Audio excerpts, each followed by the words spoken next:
사순절 다섯째 주일입니다. 다음 주가 되면 정말 고난주간이 시작이 되고 또한 주님의 부활이 우리 눈앞에서 기다리고 있습니다.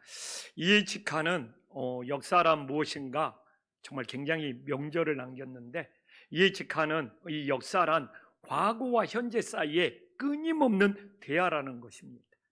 그래서 이에치카는 이 과거의 역사 속에서 교훈을 얻지 못하면 오늘의 현실에서 끊임없이 실수를 반복한다는 것이죠.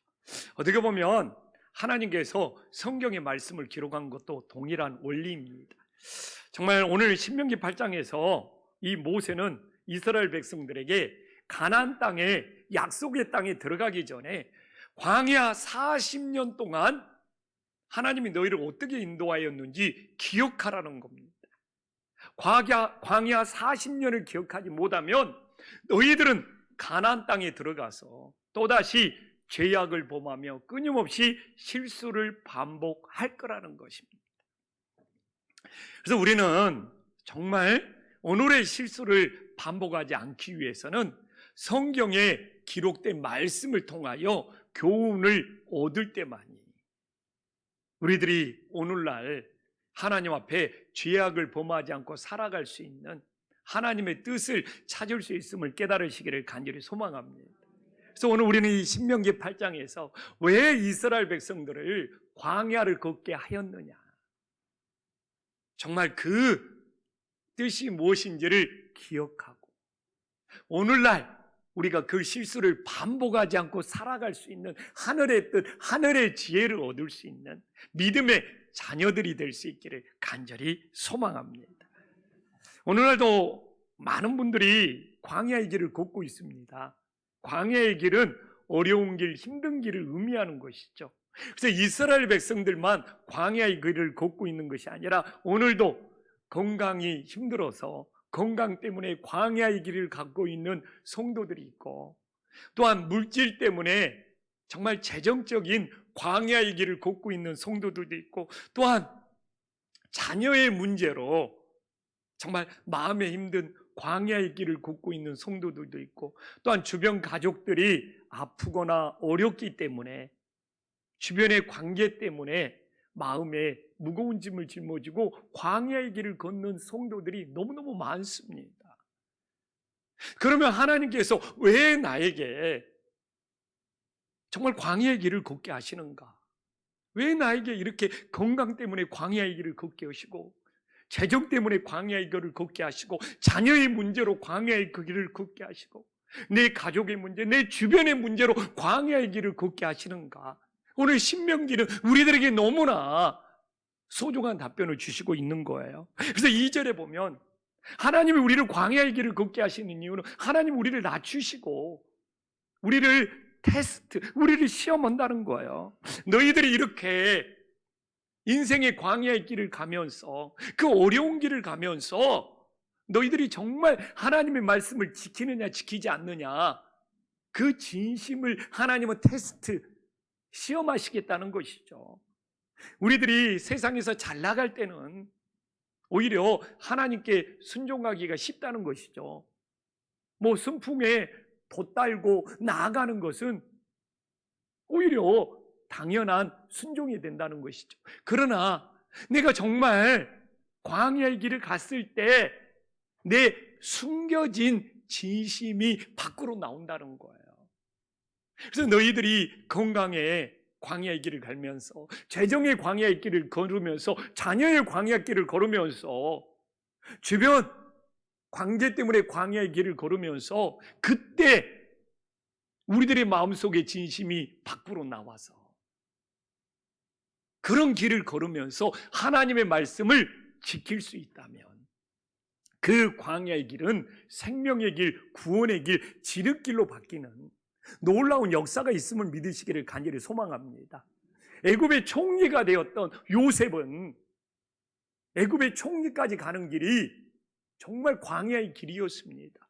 애굽의 노예로 팔리고 애굽의 감옥에 갇히고, 그러나 그 광야의 길이 하나님의 말씀을 지키는 순종의 길이 되었기 때문에 정말 그 길이 애굽의 총리가 되는 지름길이 되었음을 믿으시기를 간절히 소망합니다. 그래서 오늘도 많은 분들이 형편과 처지는 다르지만 광야의 길을 걸을 수가 있어요. 그럴 때 우리의 숨겨진 진심이 무엇이냐 이겁니다.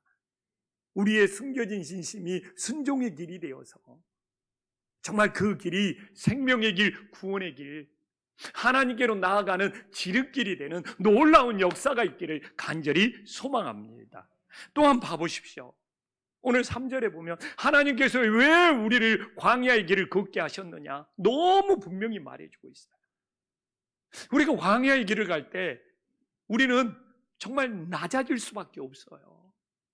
낮아지고 또 낮아질 수밖에 없어요. 그러나 그걸 통해서 하나님은 우리들에게 사람이 떡으로만 사는 것이 아니라 여호와의 입에서 나오는 모든 말씀으로 살아간다는 것을 끊임없이 가르치고 있다는 것이죠. 우리가 정말 이 건강에 힘든 그 광야길에서 사람이 정말 먹는 양식으로만 사는 것이 아니라 하늘의 양식으로 살아야 된다는 것을 깨닫게 해주시고, 정말 물질 때문에 광야의 길을 갔을 때 사람이 물질로 돈으로 사는 것이 아니라 하늘의 양식으로 살아야 된다는, 말씀으로 살아야 된다는 것을 깨닫게 해주시고, 정말 자녀를 가지고 정말 씨름하고 근심할 때 정말 우리가 살 수 있는 길은 하늘의 양식, 하늘의 만나, 하늘의 말씀이 된다는 것을 가르쳐 주시고, 내 가족들이 아프고 힘들 때 그들을 살릴 수 있는 것은 하늘의 양식, 하늘의 말씀이 된다는 것을 하나님은 우리들에게 가르쳐 주신다는 것이죠.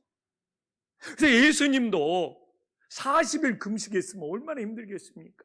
근데 광야에서 마귀에게 시험 받을 때 마태복음 4장 4절에서 뭐라고 말씀하십니까? 예수님도 다른 말씀 안 합니다.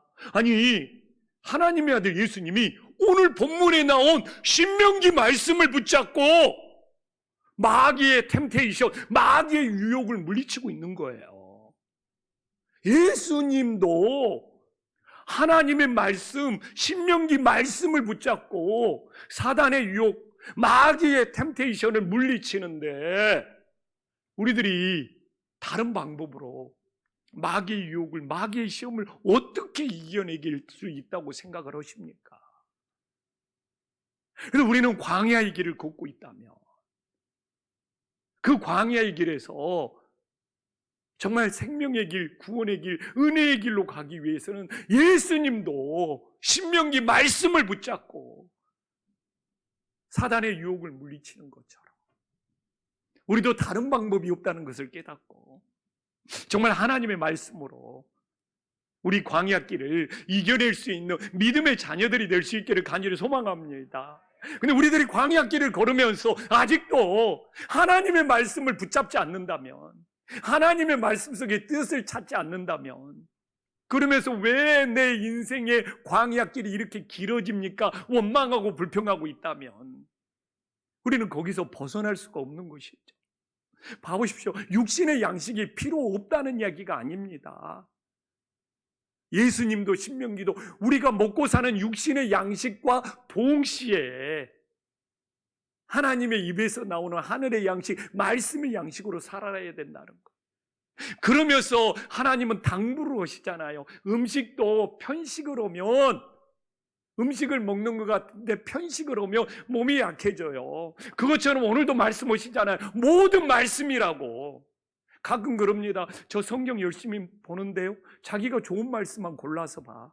그러나 성경은 모든 말씀이에요. 책망의 말씀, 훈계의 말씀, 내 가슴을 찌르는 말씀도 모든 말씀이 되기 때문에 하나님의 말씀도 편식하지 않고 우리가 받아들일 때 정말 영적으로 강건해지는 은혜의 역사가 있기를 간절히 소망합니다.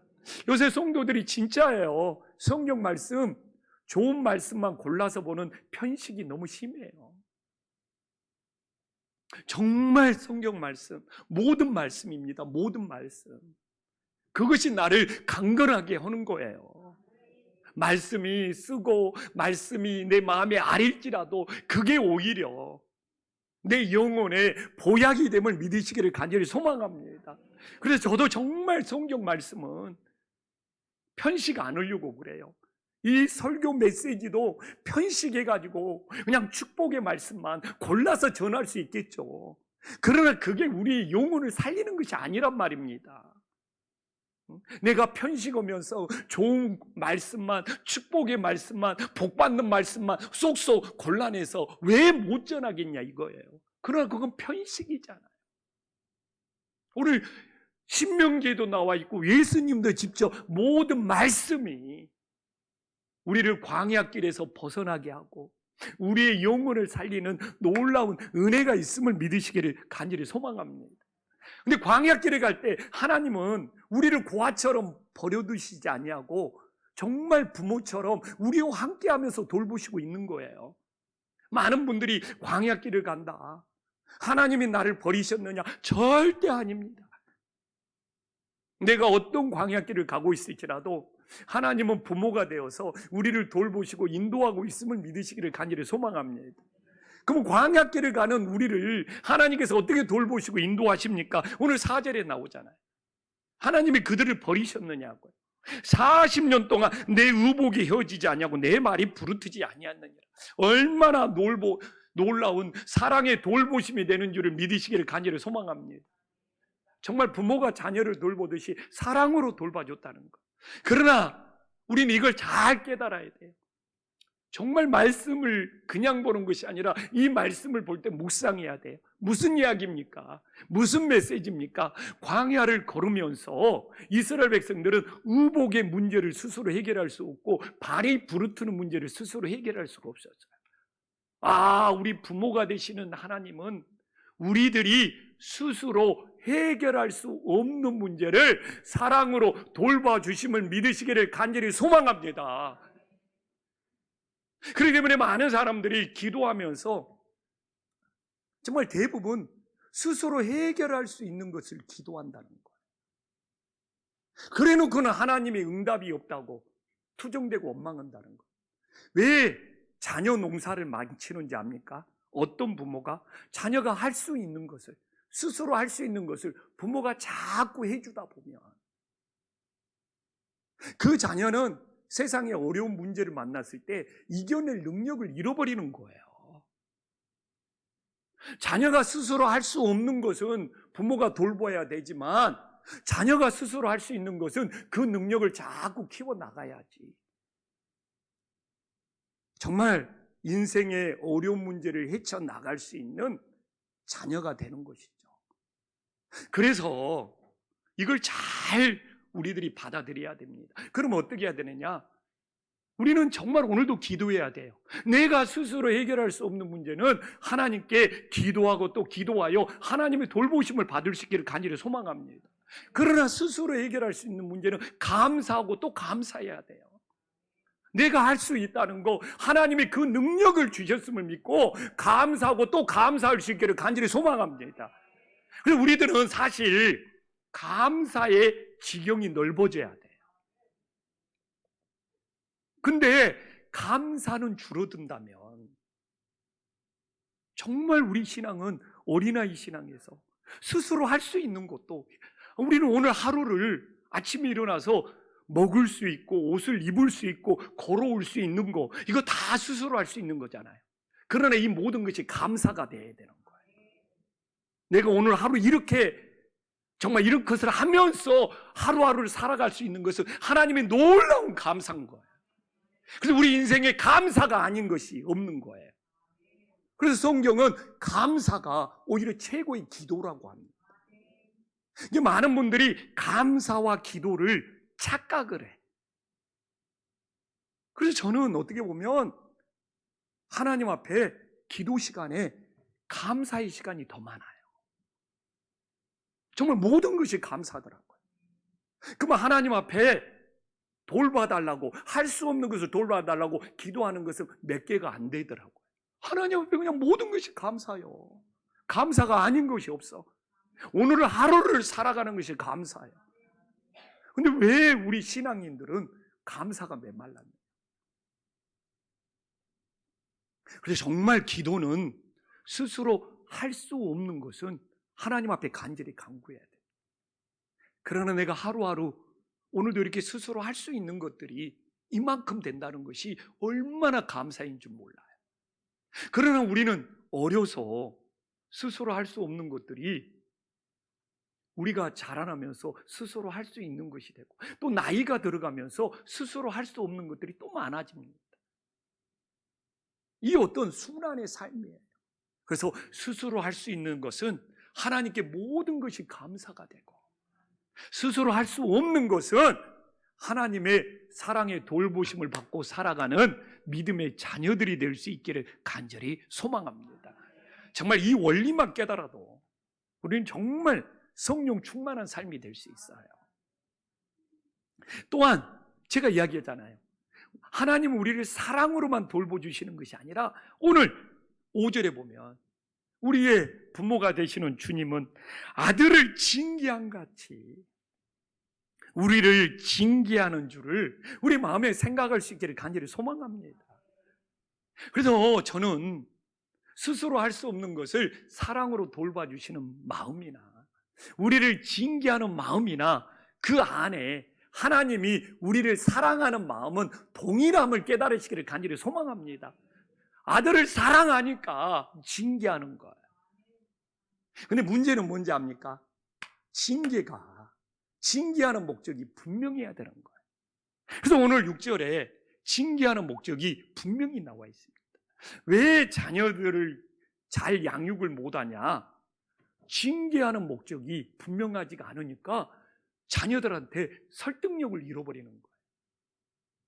저도 우리 두 자녀가 커가면 커갈수록 우리 자녀들을 징계할 때 징계하는 목적이 분명하고 그 징계하는 것에 대해서 설득력이 있어야지 자녀들이 그걸 받아들이고 교훈 삼고 고치지, 자녀들을 징계하는 것에 설득력이 떨어지고 목적이 없고 내 부모의 감정만 앞선다면 오히려 자녀에게 상처와 아픔을 주는 거예요. 그래서 많은 부모들이 나는 자녀를 징계했는데 우리 자녀가 상처를 받았대. 그럴 때 부모가 돌아봐야 돼. 나는 징계하는 목적이 분명히 있느냐, 그리고 그 징계에 대해서 자녀에게 충분히 설득력이 있었느냐. 그러지 않는 징계는 상처와 아픔을 주는 거예요. 그래서 오늘도 주님께서 자녀를 아들처럼 징계하는 목적이 무엇입니까? 여기서 제일 중요한 것도 어느 길로 가냐 이거예요. 하나님의 말씀을 지키면서 주님의 길을 따라가면 구원의 길, 생명의 길이지만 잘못된 길로 가면 사망의 길, 멸망의 길이 되는 것이잖아요. 그래서 제일 중요한 것이 어느 길로 가느냐, 내 인생이 어느 길로 가고 있느냐. 하나님께서는 충분한 목적과 충분한 설득력을 가지고 그들의 잘못된 길을 구원의 길, 생명의 길, 올바른 길로 인도하려고 했기 때문에 그 징계가 선하고 감사하고 유익이 됨을 믿으시기를 간절히 소망합니다. 오늘날 우리는 이 주일날 예배를 드리면서 늘 돌아본 거예요. 나는 내 인생이 어느 길로 가고 있느냐, 사망의 길, 멸망의 길로 가고 있느냐, 구원의 길, 생명의 길로 가고 있느냐. 정말 내가 광야 길을 가고 있을지라도 그 길이 생명의 길, 구원의 길이 될 수 있다면 그 광야 길은 정말 감사와 축복과, 그래서 광야 길도 형통의 길이 되는 거예요. 그러나 세상에서 아무리 지름길 잘 나가고 있을지라도 그 길이 멸망의 길, 죽음의 길, 사망의 길이라면 그 길은 결코 형통한 길이 될 수 없는 것이죠.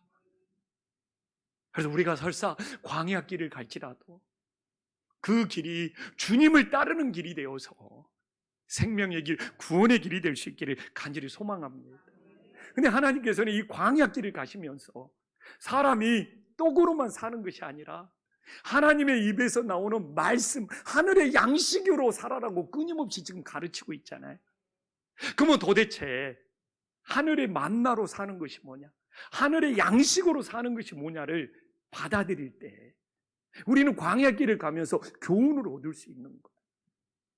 그래서 이스라엘 백성들에게도 광야길을 가면서 새벽마다 하늘의 만나를 내려주면서 그들이 하나님의 말씀으로 사는 것이 무엇인지를 하나님은 가르쳐주고 있는 거예요. 오늘 출애굽기 16장 18절에 보면 하나님께서는 하늘의 만나를 내려주시는데, 생명의 양식을 내려주시는데 누구든지 부족함 없이 내려주심을 믿으시기를 간절히 소망합니다. 오늘도 하나님께서 하늘의 만나, 하늘의 양식을 내려줄 때 우리 하나님은 부족함이 없는 하나님인 거예요. 그렇기 때문에 우리는 말씀의 양식이 없이 살아가는 영적인 빈곤은 하나님 탓이 아니라 내 탓인 거예요. 그래서 하늘에 만나가 내릴 때 거둔다는 말이 되게 많이 나옵니다.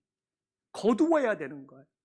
근데 이스라엘 백성들이 광야에서 장막 생활, 텐트 생활을 하잖아요. 하나님께서 아침마다 하늘에 만나를 내려준다고 해도 믿음이 없어가지고 텐트에서 나와가지고 만나를 거두지 않아가지고 굶는 이스라엘 백성들이 너무 많은 거예요. 그렇기 때문에 하나님은 아무리 부족함 없이 하늘의 만나를 주려고 해도 우리들에게 거두는 믿음이 있어야 되는 거예요. 오늘도 하나님께서는 여러분들을 정말 하늘의 좋은 꼴, 좋은 만나를 먹이려고 해도 여러분들이 거두는 믿음이 없으면, 오늘 여기에서 하늘의 만나가 내린다고 해서 우리 성도님들이 그걸 다 내 것으로 거두고 있냐고요. 그림의 떡이 되어버리는 경우가 너무 많습니다. 그러면서 영적인 빈곤, 영적인 영양실조에 걸려서 살아가는 거예요. 정말 기억해야 됩니다. 우리 하나님은 부족함이 없는데 오늘도 우리에게 거두는 믿음이 있느냐? 부정함 없이 주시는 그 하나님의 사랑 앞에 우리들이 늘 거두는 믿음이 우리들을 영적으로 강건하게 만들고 광야길이 축복이 될 수 있기를 간절히 소망합니다. 또한 봐보십시오. 정말 하나님의 양식은 일용할 양식이 되어야 되는 거예요. 하늘에 만나는 우리가 날마다 먹는 일용할 양식이 되어야 되는 거예요. 출애굽기 16장 20절 봐보십시오. 하늘의 만나를 다음날까지 남겨뒀어.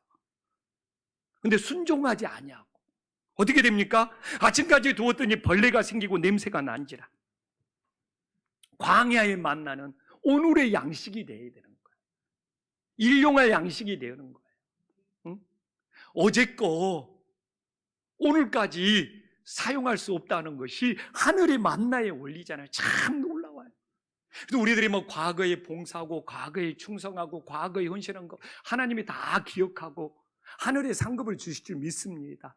그러나 오늘 내가 받는 은혜가 있어야 된다는 거예요. 과거의 은혜로 오늘을 살 수 없다는 거잖아요. 저는 믿어요. 과거에 충성했던 것도 하나님이 다 기억하고 상급으로 갚아주실 겁니다. 그러나 오늘을 살기 위해서는 오늘의 일용할 양식이 필요하듯이 오늘의 만나가 필요하다는 거잖아요. 우리가 어제의 만나로 오늘을 살 수 없다는 것을 너무 분명히 가르쳐주고 있는 거예요. 그래서 하늘의 말씀의 양식이 오늘의 양식이 되고 있느냐, 일용할 양식이 되고 있느냐, 그래야지만 우리는 성령 충만으로 살아갈 수 있다는 거예요. 성령 충만으로. 그래서 하늘의 만나만큼은 우리가 매일매일 육신의 양식을 먹듯이 하늘의 양식이 우리들에게 일용할 양식이 되어서 과거에 충성한 것은 과거에 충성한 대로 하나님의 저축이 되고 또 오늘 내가 받는 하늘의 양식의 은혜가 충만할 수 있기를 간절히 소망합니다. 그리고 이 만나가 주는 제일 큰 교훈이 뭔지 압니까? 하나님의 시간을 가르쳐줘요. 저도 놀라워요. 출애굽기 16장 25절에 보면 안식일에는 하늘의 만나가 안 내려. 정말 안식일 전날에 갑절을 주는 거예요. 하나님의 시간을 가르쳐줘요. 안식일을 거룩하게 지켜야 된다는 하나님의 시간을 가르쳐줘요. 한번 대조해서 봐볼까요? 24절하고 20절을 보면 이 두 구절을 보면 놀라워. 안식일이 아닌 날에는 하늘의 만나가 썩어버리는데 안식일에만 만나가 그대로 있어. 근데 왜 하늘의 만나를 통해서 광야 40년 동안 이것을 가르쳐주냐? 노예 생활을 애굽에서 400년 동안 했던 이스라엘 백성들에게 출애굽시키고 해방을 시켜주고 자유를 줬는데 제일 어려워하는 것이 하나님의 시간에 순종하는 것, 하나님의 시간에 맞추는 것. 내가 아무리 하나님의 뜻에 순종해야지 하나님의 시간에 맞추는 것부터 하나님의 뜻에 순종하는 것이 출발되는 거예요. 봐보십시오. 이 만나 앞에 모세의 명령, 모세의 순종, 모세는 하나님의 대언자잖아요. 다 이게 순종과 연결이 되어 있어요. 오늘도 우리가 이 주일날 하나님의 시간에 맞춰야 된다는 가장 기본적인 이 순종이 있을 때 하나님의 뜻대로 살겠다는 시작이 되는 거예요. 모순에 빠지지 마십시오. 내가 하나님의 시간을 따르지 않으면서 나는 하나님께 순종하며 살겠다. 이건 성립될 수가 없는 논리라는 것이죠. 그래서 모든 순종은 하나님의 시간 내 내가 어떻게 반응하냐부터 순종이 시작이 되는 거예요. 이걸 만나를 통해서 40년을 가르쳐 준 거예요. 이 훈련이 제일 중요했던 거예요. 내가 봐도 놀랍지 않습니까? 평일에는 만나를 다음날까지 남겨두면 썩어버리는데 이 거룩한 안식일에만 만나가 그대로 있어. 거룩한 안식일의 시간은 내 시간이 아니고 하나님의 시간이라는 것을 너무 분명히 가르쳐주고, 여기에 순종하느냐 여기에 순종하지 않느냐가 하나님의 뜻을 따르는 첫걸음이 된다는 것입니다. 어떻게 보면 제가 지난주에 좀 여운으로 남는 것이 뭐냐면, 정답을 안다고, 하나님의 정답을 안다고, 성경의 정답을 안다고 다 그 성경의 정답대로 살지 않는다는 그 책에서 읽는 글이 내 마음에 되게 찝찝하게 남아있는 거예요. 성경의 정답, 하나님의 말씀의 정답, 내가 이 교회에서 제일 많이 알 것 같은데, 근데 하나님의 정답을 안다고 사람들이 그 정답대로 살지 않는다는 거예요. 내 마음속에 왜 여운이 안 남겠습니까? 오늘 너무나 많은 사람들이 하나님의 정답을 말하면서 하나님의 오답으로 살아가는 성도들이 너무너무 많다는 것이죠. 그래서 예수님은 처음에 오답을 말했을지라도, 틀린 답을 말했을지라도 오히려 그것을 깨닫고 정답으로 살아가는 사람이 구원을 얻을 거라고 예수님도 우리들에게 가르쳐주고 있는 거예요. 오늘 여기에서 하나님의 시간에 대해서 정답을 모르는 사람이 누가 있습니까? 그러나 너무나 많은 사람들이 하나님의 오답으로 살아간다는 것이죠. 우리 정말 돌아봐야 돼요. 내가 하나님의 정답을 아는 것이 대단한 일인지, 내가 알고 있는 하나님의 정답에 대해서 오답으로 살지 않고 정답으로 사는 것이 이 시대의 최고의 영적인 싸움이 됨을 믿으시기를 간절히 소망합니다. 한국 교육이 어려운 일이 뭔지 압니까? 학생들이 정답을 기막히게 찾는데, 그래서 좋은 대학으로 갈 수 있는데 그 정답대로 사는 것이 완전히 분리되어 있다는 것. 이게 한국 교육의 최고의 실패입니다. 학교에서 정답을 찾는 일에는 쪽집게처럼 가르쳐준 선생님들이 많은데 그 정답처럼 사는 것과는 너무 이분법적으로 분리되어 있어요. 이게 한국 교회에도 동일한 현상이 나타나는 거예요. 성경에서 하나님의 정답을 잘 찾는 성도들은 많은데 얼마만큼 그 정답대로 살아가느냐, 이게 우리의 신앙의 빨간불, 우리 신앙의 위기가 아닌지.